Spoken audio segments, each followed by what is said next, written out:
They called him Samora the Fearless, a man who rose from the villages of Mozambique to carry his people's hope on his shoulders. He began as a young nurse, helping the sick, comforting the weak. But the world around him was broken. His nation lived in silence. So he traded medicine for mission and decided to heal his country instead of its wounds.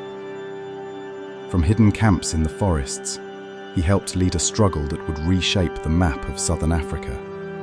When the dust settled, Mozambique finally breathed as a free nation, and its first heartbeat of independence carried one name: Samora Machel.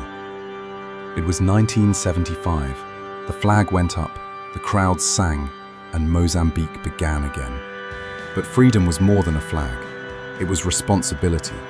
Samora told his people, "The journey does not end at independence. It begins there."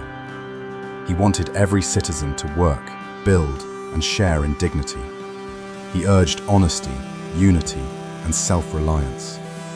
He refused to replace one chain with another. To him, true liberation was not about replacing rulers. It was about restoring purpose. But peace was never simple. The region was divided by fear and suspicion. Some forces tried to weaken the new government, hoping it would collapse from within. Explosions shook towns, voices were silenced, and hopes were tested. Still, Samora stood firm. He believed that courage without kindness was hollow, and that leadership meant staying calm in the storm. He often said, "Our freedom must be defended not only with strength, but with truth." Those words became a shield that inspired his followers through uncertainty. October 19th, 1986. Samora boarded a government plane after a regional peace meeting. He was tired, but hopeful. He spoke of calmer days ahead. As the aircraft crossed the border at night, the radio suddenly went quiet. Moments later, a light flashed across the sky near the mountains. By morning, the wreckage was found, dozens of lives lost, and with them, the leader who had become the heartbeat of his nation. The official reports pointed to navigation error, but many questions were never fully answered.